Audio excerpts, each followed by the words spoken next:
Come out to John's Supermarket this week and enjoy some great specials. Pepsi 12 packs in the 12-ounce cans, 2 for $11. Main Street entrees, 5 for $19.99. Sticky Fingers barbecue sauce in the 18-ounce bottles, 2 for $4. General Mills cereals, 2 for $5. Oscar Mayer hot dogs, 5 for $19.99. Sunny Delight juice drinks in the 128-ounce jug, $2.79. Number One russet potatoes in a 5-pound bag, 2 for $5.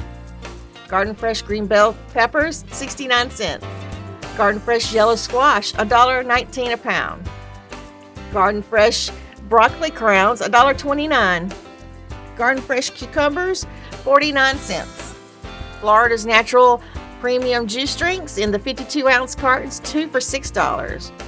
And Bestie's oranges, a 3-pound bag, $4.99. This week at John's Supermarket, come check out our great meat specials, starting with our chicken. Quarter leg pieces, 69 cents a pound. Our chicken drumsticks, 79 cents a pound. Fresh split chicken wings, $3.99 a pound. And whole wings for $3.59 a pound. This week at John's, boneless chuck roast, $4.99 a pound. Boneless chuck steak, $4.99 a pound. Boneless ribeye steak, $9.99 a pound. And our T-bone steaks are $7.99 a pound.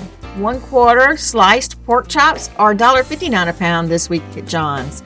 Country style ribs, bone in, are $1.79 a pound. Pork steak is $1.99 a pound this week, and pork riblets, $1.99 a pound. Roger Wood smoked sausage, 5 for $19.99. So be sure to come down to John's Supermarket and take advantage of these great specials.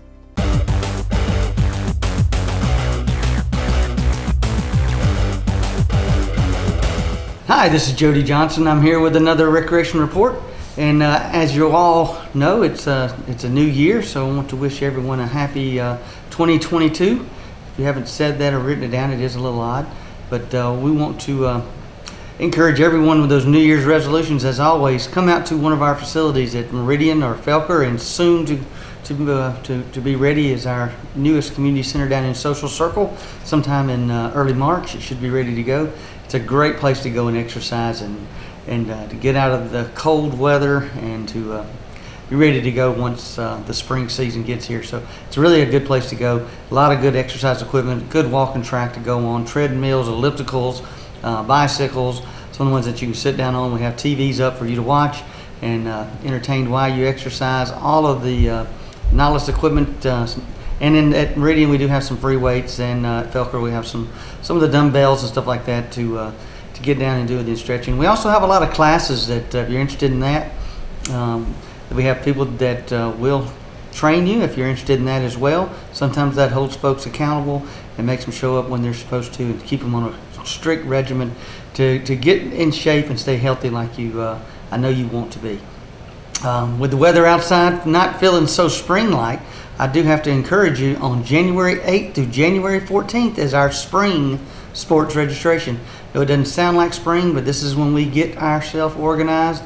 Everybody gets signed up for our baseball, softball, soccer, and track and field. All of those sports are coming up for the spring, so we'll sign up January 8th through the 14th. There may be a few folks to get signed up after that if we have a few spots open. Once we do that, we'll have our evaluations and drafts, and we'll start practicing in either mid-February. Towards the end of February, we'll start practicing and start games early in March. It'll be here before you know it, so make sure January 8th through January 14th, and you can go online and do that. Our WaltonCountyGA.gov is the best place and the easiest way to register. You create yourself a profile if you haven't done that before, put all the information in, and next time you go in, you'll use your login and you'll be able to register really easy for all your sports programs that you want to do. You can also do that when you sign up for classes as well, or rent pavilions, anything that you can do on our Walton County website. It's very easy and user-friendly, so I encourage you to do that. But you're always welcome to come into our offices. We're open during this registration time. We will have somebody on, one of our athletic folks will be in the office to register. You will have a computer set up where they can help you or assist you if you need it. to help you create your page and then get registered, and then from there on out you'll be able to do it at your convenience. You can do it on your cell phone if you want. So come on and get registered, please. January 8th through the 14th. Hopefully you'll get that, and if not, you should get an email either through the schools or through our Civic Rec program that we'll send out a rec announce that this is going. If you played any of our programs in the past, you'll get an email there as well to remind you. Our registration fees are very affordable at around $85 for any of our sports. So come on and get registered, and we'll get our spring sports signed up and ready to go. And hopefully the weather will work out wonderful for us, and we'll get some warmer weather like we had around Christmas time, which was, for some, didn't feel like Christmas, but I actually enjoyed that weather very much. It was very nice and warm, and hopefully we'll get some more of that in the early spring. And again, encourage you to go to our website and then come sign up for one of our programs at the community center. It's a great place to exercise, stretch out, and stay healthy. So get registered, come to our community centers, and we hope to see you at a park very soon. And as always, remember, sportsmanship starts at home, and we'll see you again soon. Thanks a lot.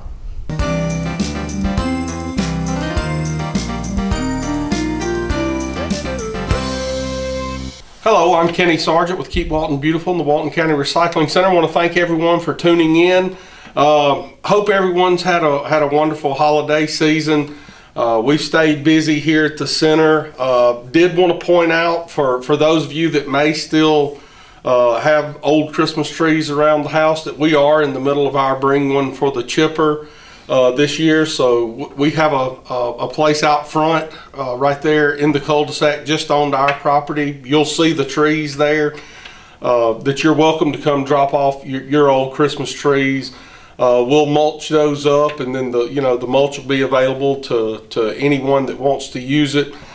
We have found that most of the people that want the mulch use it for walking paths and stuff like that. Apparently plants and flowers and things really have a tough time growing with all of that pine mulch.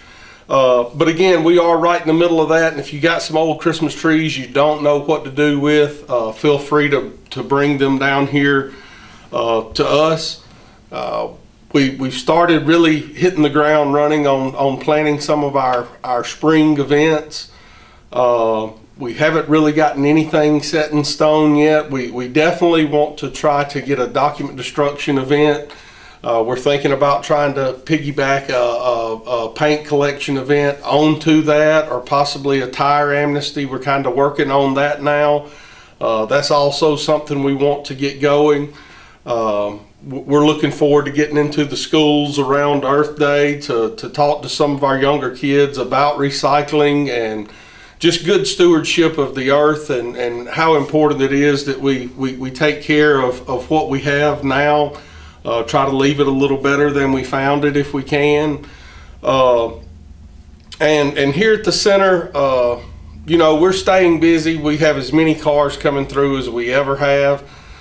We still are having some issues with people trying to bring in either yard waste or construction debris.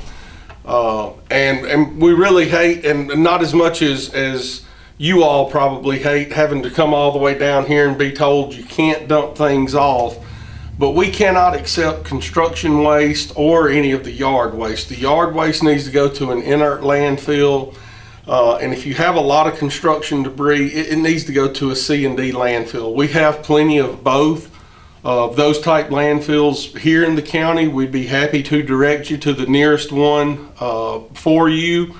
So give us a call.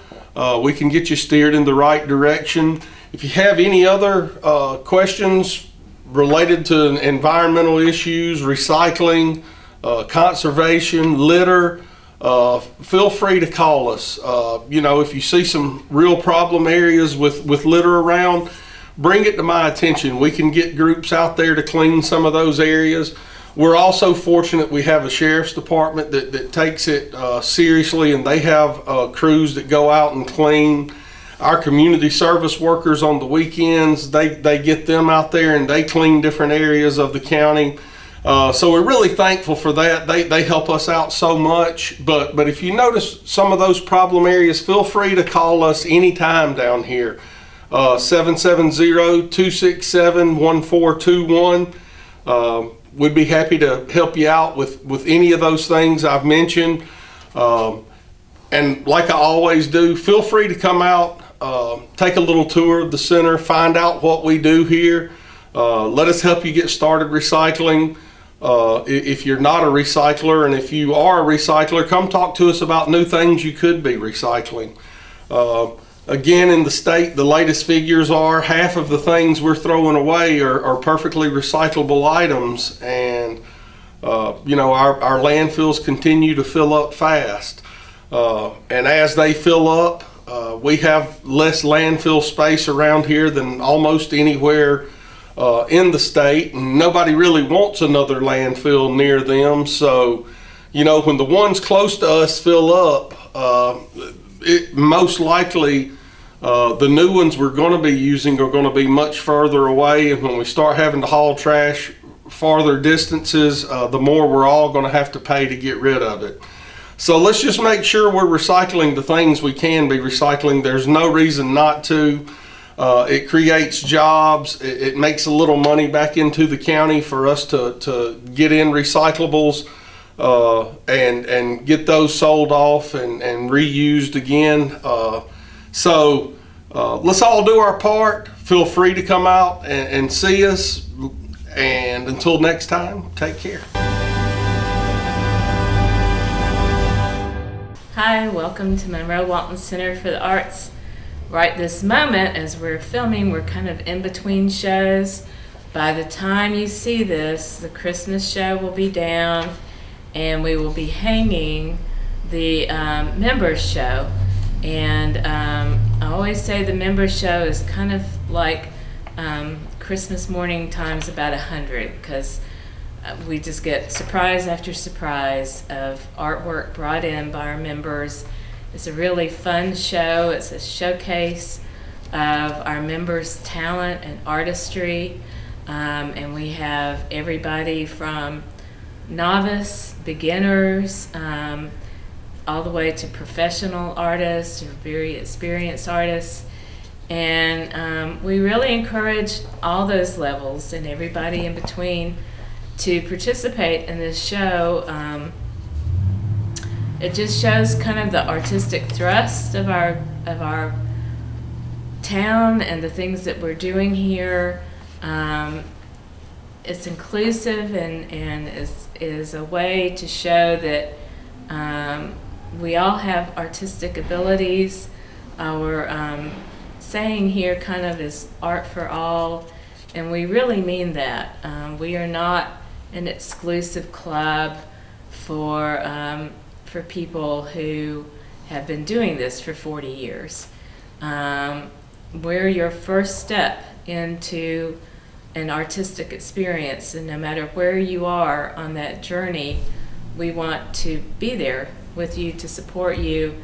The older artists can learn from the newer ones, and of course the newer artists can always learn from the older artists.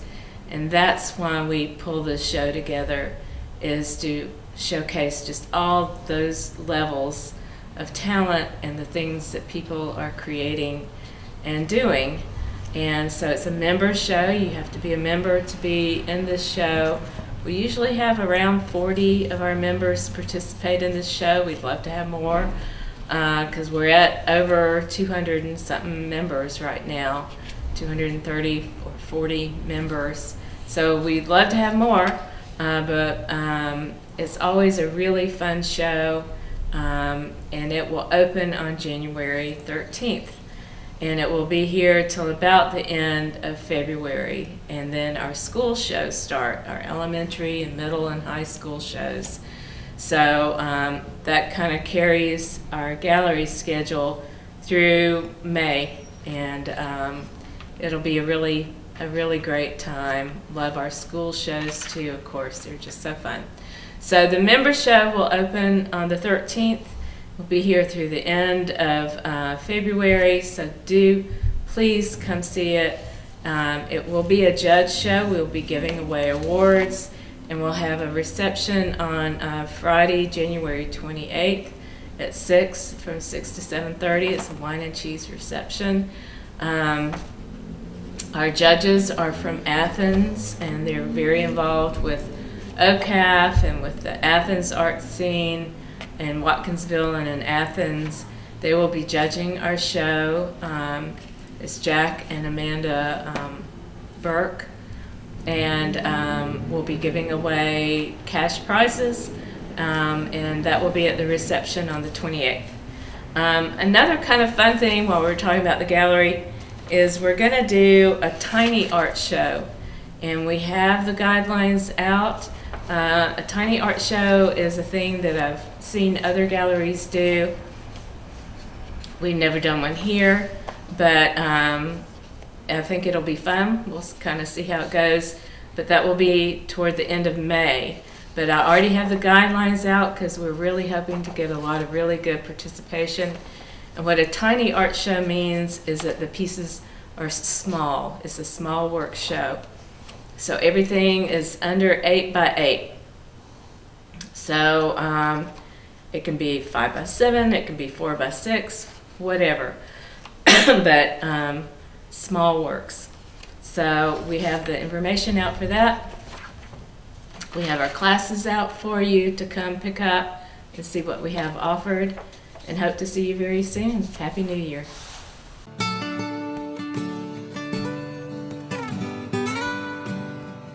Hey everyone, my name is Joel Burnshead, and I'm the Walton County Extension Ag and Natural Resource Agent. I'm coming to you today to start off a new year, and I got a couple things I want to talk to you about.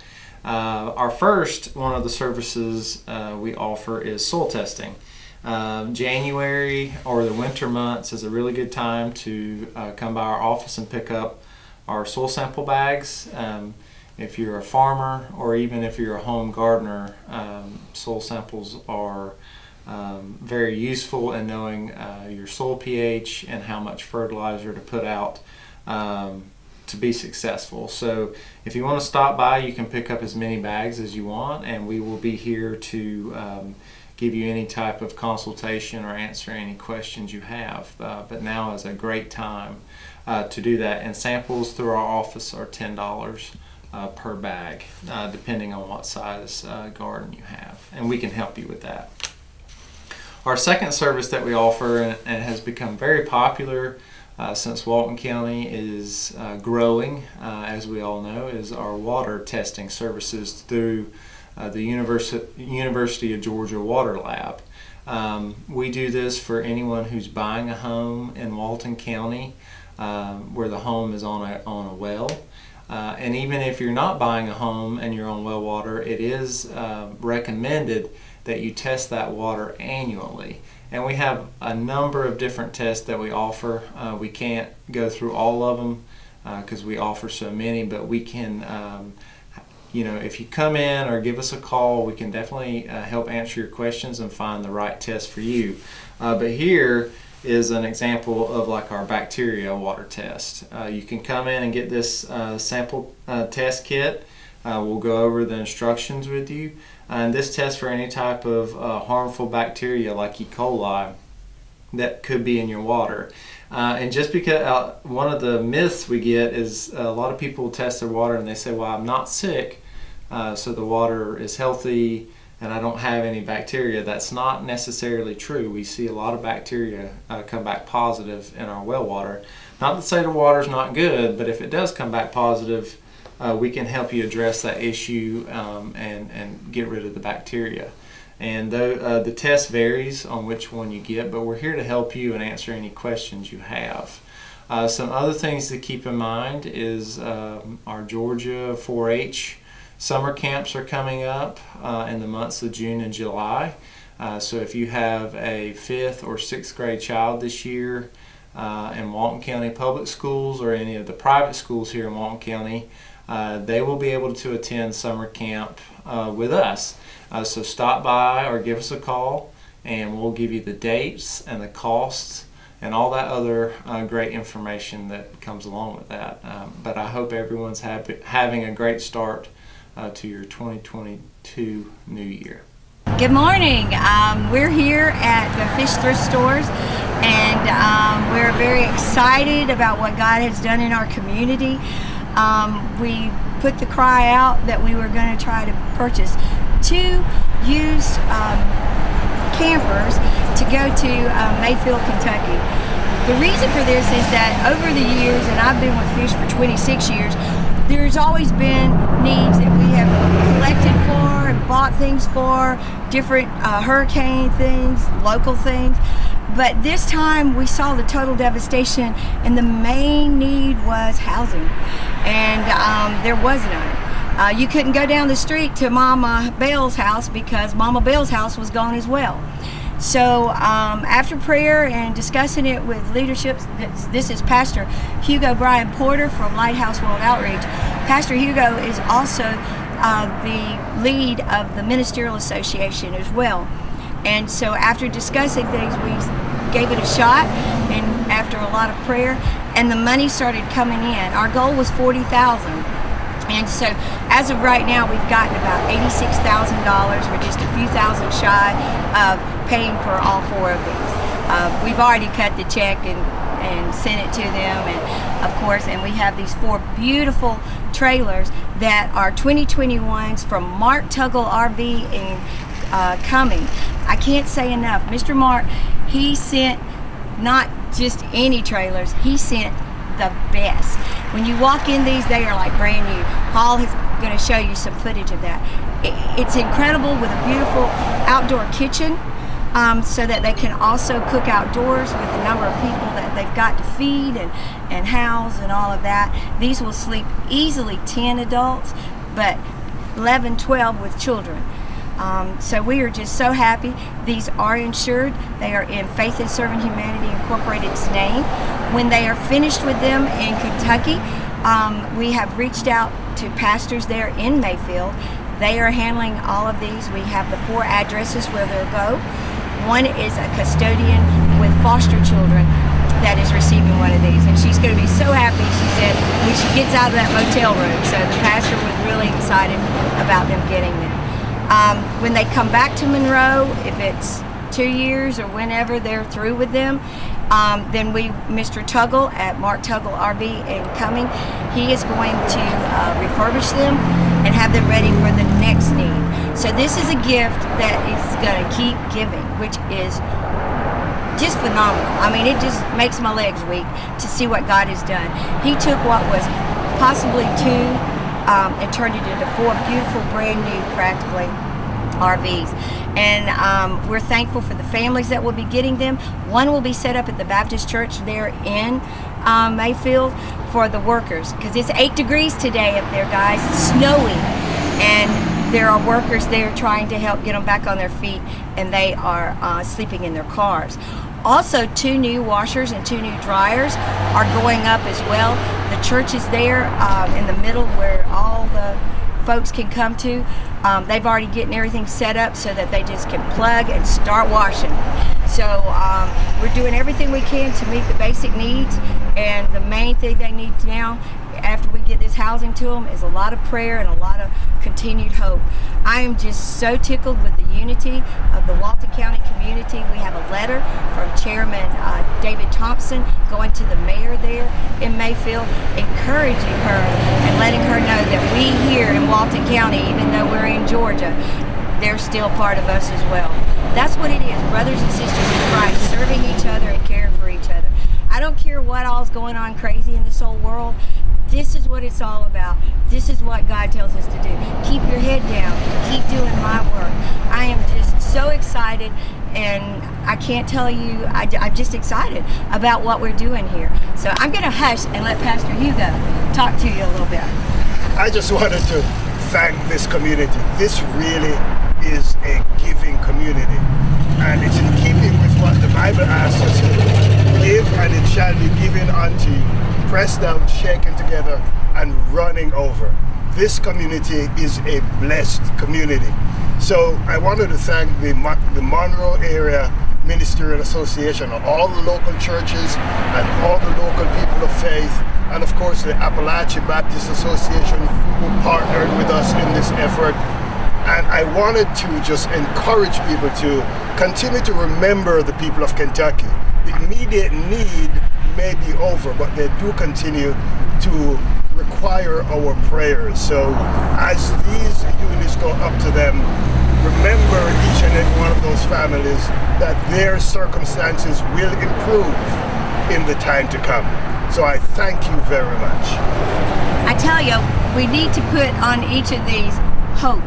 When they see these coming, well, that's my prayer, is that they see hope and they see love and they see people that didn't even know them now love them and are there for them. That is the message of Christ. Amen. So we are just so blessed. I love this community. You guys just show up and show out for the Lord. So thank you, and to God be the glory. Yeah.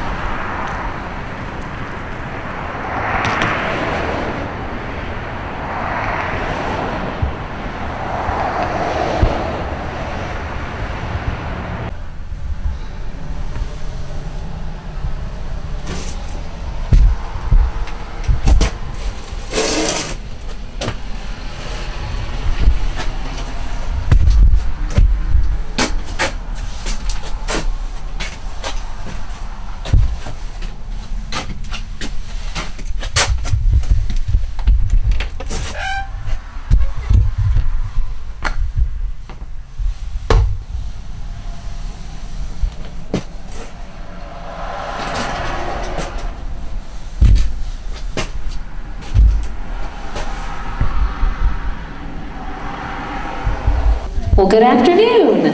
Hello, everybody. My name is Sadie Krozek, and I work with the City of Monroe, but more importantly, I'm a member of Grace Monroe, who's the church that's restored this, or is in the process of restoring this school campus, including Denton Hall. So we are thrilled to host this. We did one last Sunday to kick off our Bicentennial Week celebration. Hopefully you had a chance to enjoy some of the other festivities throughout the week. And this wraps it up. So this is the bookend, our final then and now presentation. And so I'm going to turn it over to Steve Brown, the historian from the Monroe Museum. And the Monroe Museum is open. It's not open just for Bicentennial. It's open throughout the week, so you can go by there and see much more of Monroe's history. The address is 227 South Broad Street. It's our visitor center and museum, so please visit that. And thank you so much for being here. And I'm going to turn it over because this is what we all came to hear. So take it away, Steve. Thank you. Good afternoon, and thank you for being here. This is the bicentennial edition of Monroe Then and Now. I've done these before, and I think some of you have attended some of those. This one's being presented, as Sadie said, by the Monroe Museum and me. And it's being hosted by Grace Monroe, and look at this facility. How many of you played basketball in here? All right. Well, it was, we're going to talk about the gym later on, but suffice it to say, if you'd seen this building 10 years ago, you'd have never dreamed it would look like this. And just a word or two about the Monroe Museum. As Sadie said, we're located at 227 South Broad Street, and we are open Tuesday through Friday 10 to 4 and Saturday 10 to 2. We've been closed for over a year and a half because of the virus, the pandemic or whatever, and we are back open and glad to be. If you haven't been in since we reopened, you've got a lot to see that you haven't seen before. We have 3 new galleries, we've got 3 new exhibits, and some of our other exhibits have been expanded and improved. So please drop by and take a look. And while I'm on that, I want to say one thing that I run into all the time. People, we have, as I can count it, 3 groups in town that have to do with history, and people get all 3 of them confused with one another. We have the Monroe Museum, and we have the Walton County the Historical Society of Walton County, which is headquartered in the Davis Edwards House on North Broad Street, and is actually more Walton County than Monroe. And we have the Historical Preservation Commission, which is a part of the city government, and those are the people that you talk to if you own property in the historic district and you want to do something to it. They tell you whether you can or cannot. So maybe you can keep those three separate in your mind. If you can't, we're not going to worry about it. So, but people kind of bleed one name into another, and we'll all live through it. I do want to mention our Facebook page, which was actually our connection with the public during our pandemic episode. And our Facebook page is just Monroe Museum. We have over 7,000 followers. We are the largest Facebook presence of any organization our size in the state. And what I'm going to say today, when I finish, you're going to say, well, why didn't he talk about such and such or so and so? Or why did he talk about such and so? And I can tell you that I'm not going to cover everything we could cover, or we'd be here several days. I could talk 3 hours on Monroe history without a problem at all. Don't get scared. We're not going to do that. but everything I talk about and everything you think I should talk about and I don't is on our Facebook page.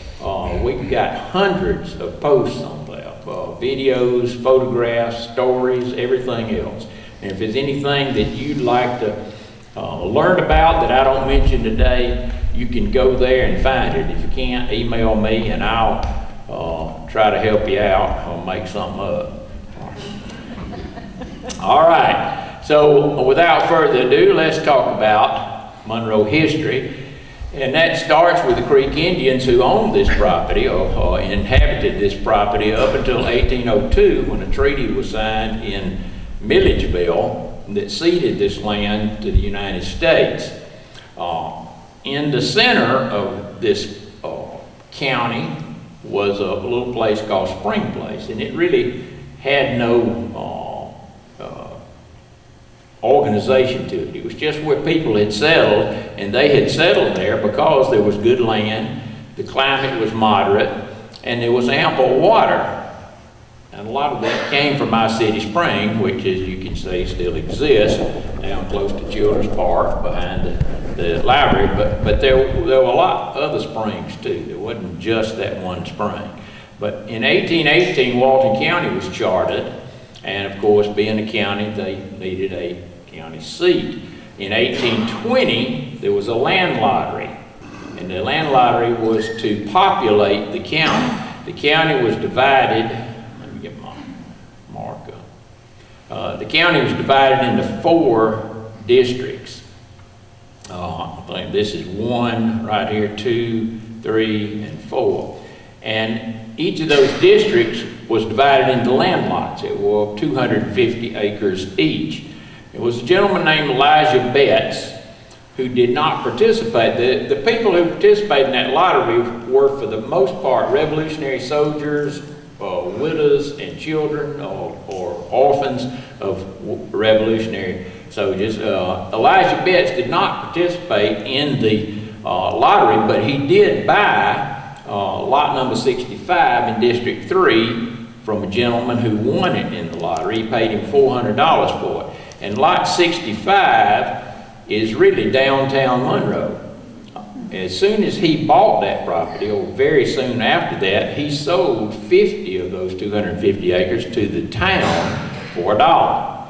And he suggested, or we think he is the one that suggested, that the name be changed to Monroe, James Monroe being the president at that time, our 5th president, and I'm told the last founding father to be president of the United States. And in the interim, somewhere there, this town was known as Walton Courthouse for a short period of time. I think the post office actually carried that name. But eventually we became Monroe. And that was verified or whatever by the state legislature on November the 30th, 1821, which was 200 years back from last Tuesday when we had the celebration.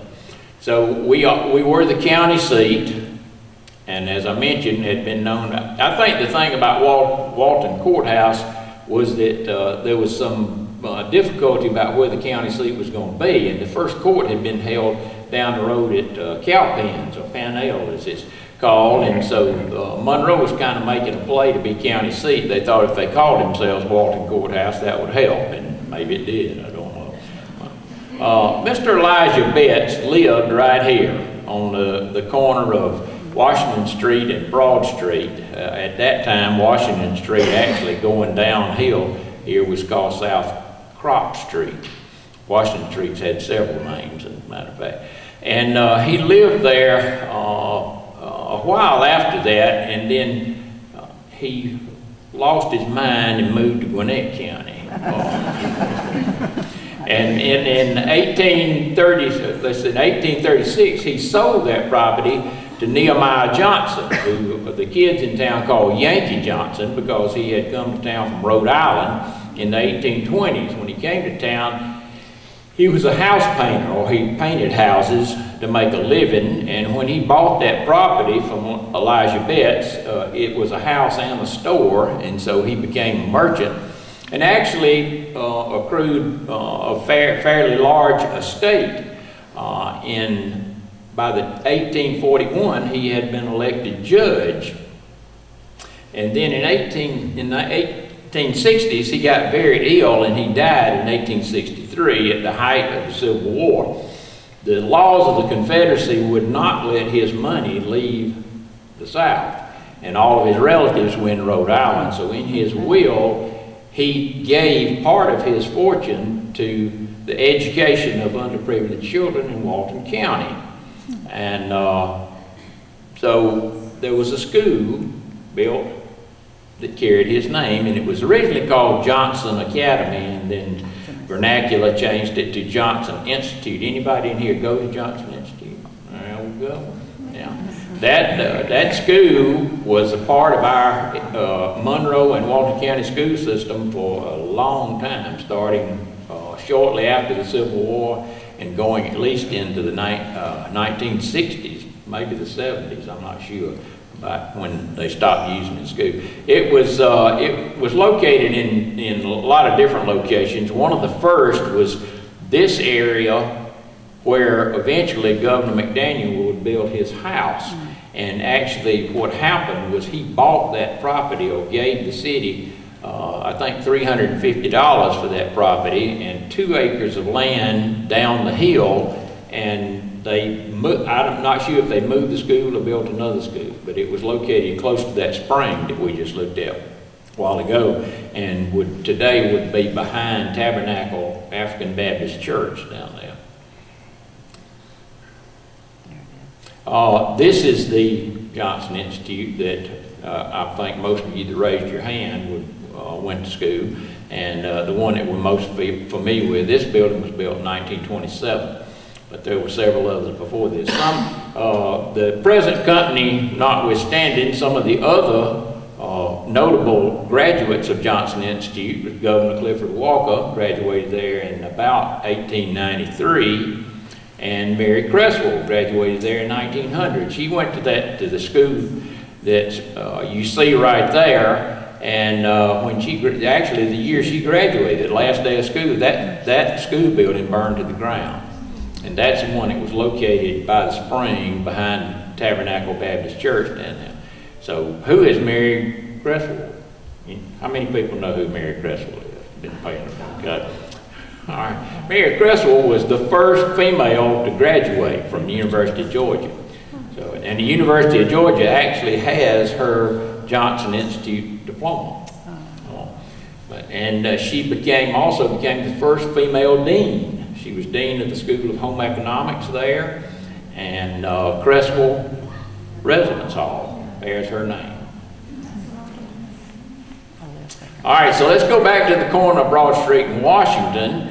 This house, which was the Hammond House, was built on that corner sometime before 1885, and it was the only brick residence in downtown Monroe for a long time.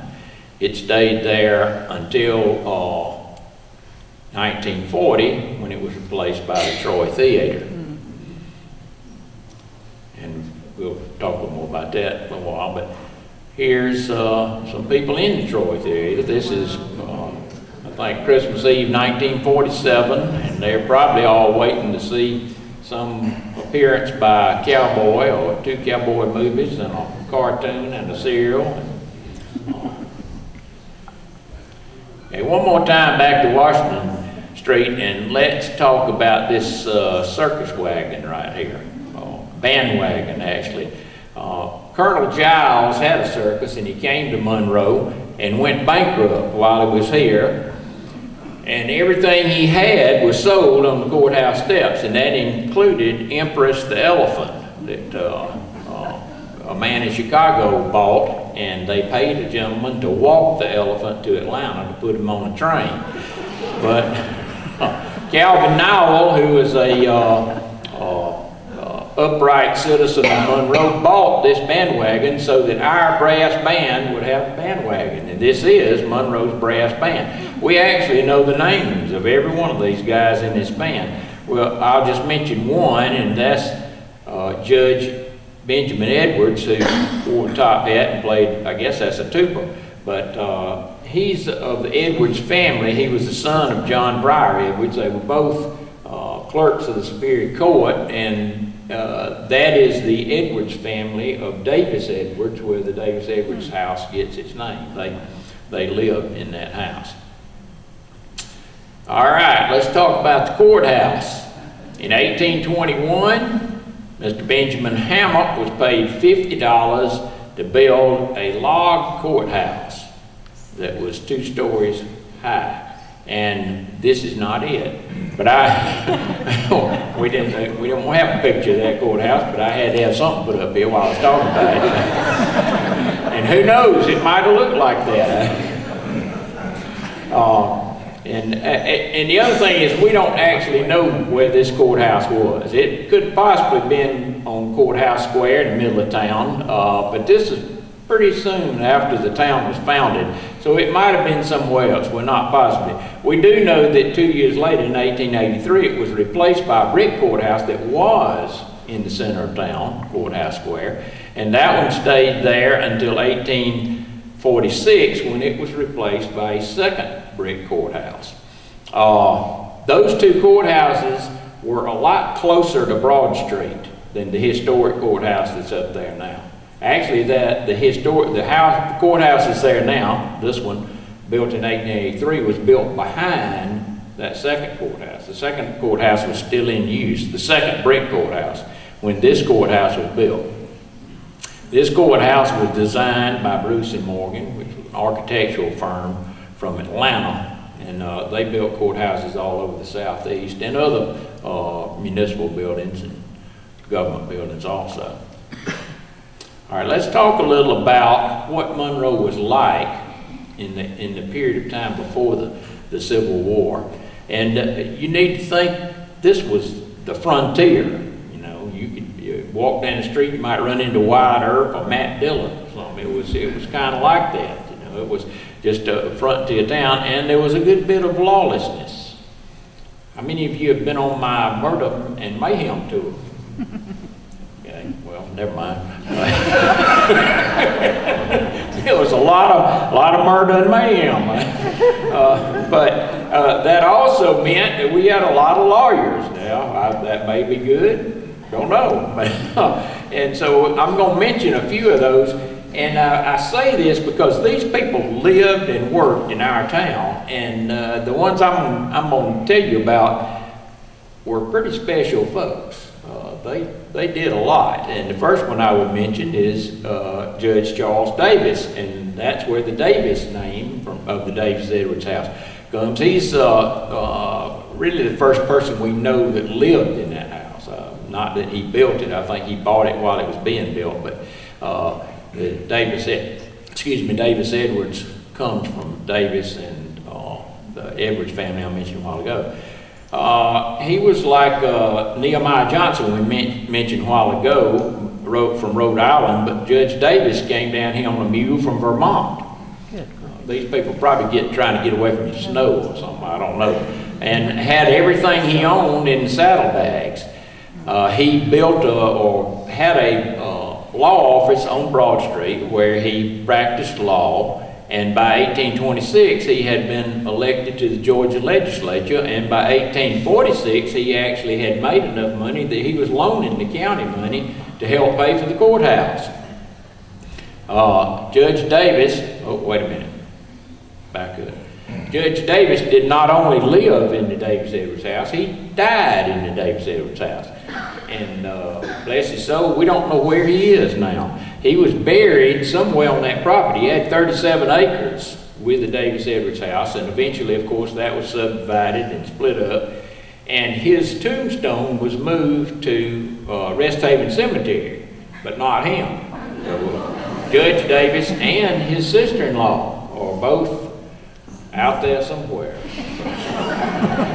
So, you know, if you on North Broad Street and somebody wanders by, maybe him. But all right, so Junius Hillier. Junius Hillier was a judge for the Western Circuit. He was a United States congressman. He was a solicitor of the U.S. Treasury. And he was father of George Hillier.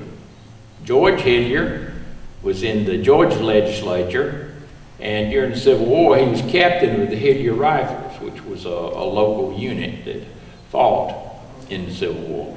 And after the war in 1885, George was elected mayor of Atlanta. Walter Terry Colquitt was a public speaker. He was a judge, he was a lawyer, and he was a Methodist minister. And there's a history of the Methodist Church in Georgia that I quote that said that Colquitt was able to make a stump speech, try a court case, plead another case at the bar, christen a child, preach a sermon, and marry a couple all before dinner. In addition to that, he was father of Governor Alfred Colquitt. And Governor Alfred Colquitt, who also practiced law here, was in the Georgia legislature. He was a United States representative. He served as governor of Georgia. He was a Monroe native son. Actually, he was born where Scoop's ice cream parlor is, with an ice cream spoon in his mouth. Right there. Now, was he born in that building? No. But a long time, he was born in 1824, and he may have been born in this house, but we don't really know that. We know, this is Stephen Felker, and we know Stephen Felker moved into this house in 1841. We don't know if the house existed before he moved there. We call it the oldest house in Monroe, and it may very well be. If it's not the oldest, it's close to it.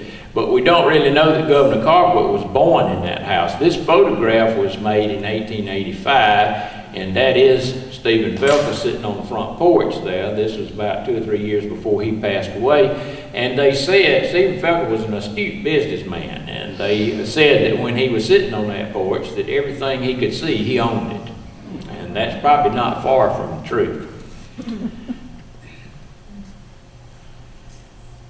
Now, that house still exists, and today it looks like this. It has been lowered and moved around on Highland Avenue. And some of you may have eaten at Melinda's restaurant, which that house used to be in the 1980s, not the 1880s, and wondered why they named it Melinda. Well, that's Melinda right there. She was Stephen's wife. Another house that I find very interesting is this one, which, if we get real technical, this is not in Monroe city limits, but it's close. Governor Colquitt also lived in this house sometime during his childhood. In addition to that, Governor Howell Cobb lived in this house during his childhood. And we mentioned Junius Hillier. He lived here with his son, George Hillier, who was mayor of Atlanta. So you got 2 governors and a mayor of Atlanta that lived in this house. This may very well be the most historic structure in Walton County. And people ask me all the time about ghost stories, hauntings and things like that. I don't know for sure any of those, but you know, this house right here might be a good place to start if you were looking for ghosts. All right, the other governors, we are known as the cradle of governors. Wilson Lumpkin lived here and was a charter member of the First Baptist Church when it started, when it opened in 1829. He was a state legislature and then became governor in 1831 to 35, and he was a United States congressman. He was also commissioner of the Cherokee Nation. And he was one of the creators of the Western and Atlantic Railroad and a trustee of the University of Georgia. And he had children. This is his daughter Martha and her two brothers. Martha was born right down here. This is Broad Street. This is Washington Street going across right here. And we're looking south. Martha was born on South Broad Street. And so there was this town called Terminus. It was called Terminus because it was at the end of the Western and Atlantic Railroad. And so that town wanted to honor Governor Lumpkin because he had helped found that railroad. And the railroad was really their reason for existence. And so they named the town Marthasville after his daughter. So there you go. Martha was born in Monroe. Now later on, they changed the name to Atlanta, and shortly thereafter, Martha claimed that her middle name was Atlanta, but it was not. And I have read that the name Atlanta actually comes from the fact that you know, the Western and Atlantic Railroad ended there, and Atlanta is the female form, I guess, in Latin form of Atlantic. So you can believe that or not. Howell Cobb, we already mentioned, lived here as a child. He was Speaker of the United States House of Representatives.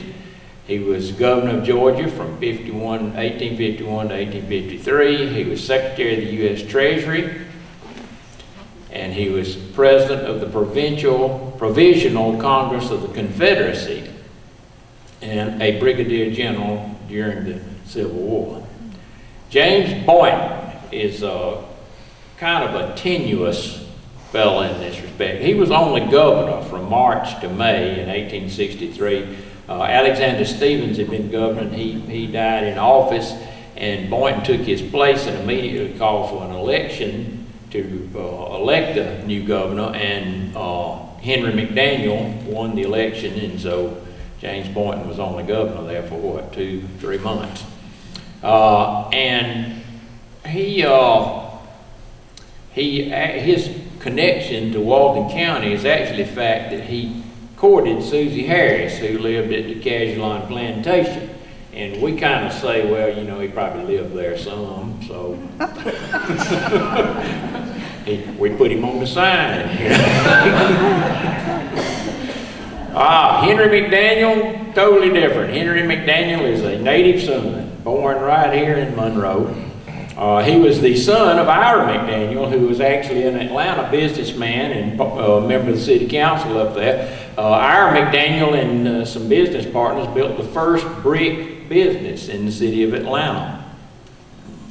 Governor Mcdaniel was a major in the Walton Infantry during the Civil War, and during the Battle of Gettysburg, the officers above him were all wounded, and he was left in charge at the end of I think the last day of the Battle of Gettysburg. And then shortly thereafter, as they were leaving and had crossed into Maryland, he was wounded. And they didn't think he was going to live. It was an abdominal wound, and you know, it was really, they had given up on him. And so they were going to leave town, and they were going to leave him behind. And he said, "No, I'm going with you." And finally they decided, well, we might as well take him because he's going to die anyway. And, but he didn't. He lived. He was captured by the Yankees and put in prison and spent the remainder of his time, or the remainder of the war, in prison. After that, he came back to Georgia, was elected governor in 1883 and served to 1886. During his administration, the state capitol was built, And realizing that you can't get everything right, Georgia Tech was also built. Well, after yesterday, I shouldn't say a whole lot. He was married to Hester Felker, Stephen Felker's daughter, that was sitting on the front porch a while ago. And during the war, they wrote letters back and forth, and Hester saved all those letters in a hat box. And Anita Sams put those in an anthology called Unabated Trust, which actually the Historical Society is in the process of reprinting. So hopefully in the next not too distant future, we'll have copies of that. Henry and Hester built the Mcdaniel Titchener house, which looked like, actually it was just a Mcdaniel house then, looked like this when they built it in 1887. And it was changed, it was remodeled in the 1930s when their daughter Gypsy and her husband Edgar Titchener, after the McDaniels passed away, they moved into the house and remodeled it to look like this, and that's where the Titchener part of the name comes from. This is where Gypsy and her husband Edgar lived before they moved to the McDaniel Titchener house, and this house is located across the street. Governor Clifford Walker was also born in Monroe, and as we mentioned, graduated from Johnson Institute. He was mayor of Monroe from 1902 and 03. He was the Attorney General of the state of Georgia and the governor from 1923 to 1927. He was a trustee of Mercer University and Shorter College and co-founder of the Woodrow Wilson School of Law in Atlanta.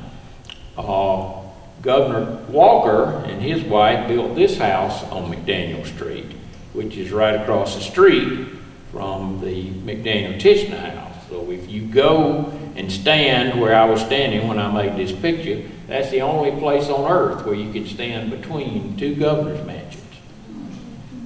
I'm going to keep saying that until somebody says I'm wrong. All right. This gentleman was never governor, but he was Governor Walker's father, B.S. Walker. Billington Sanders, his friends called him B.S.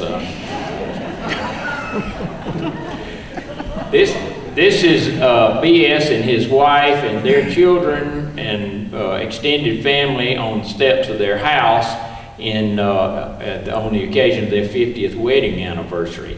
Another of his children, this lady right here, Louise Walker, was married to Bob McWhirter, University of Georgia's first All-American. And this is the house where they lived. It's at the corner of Davis Street.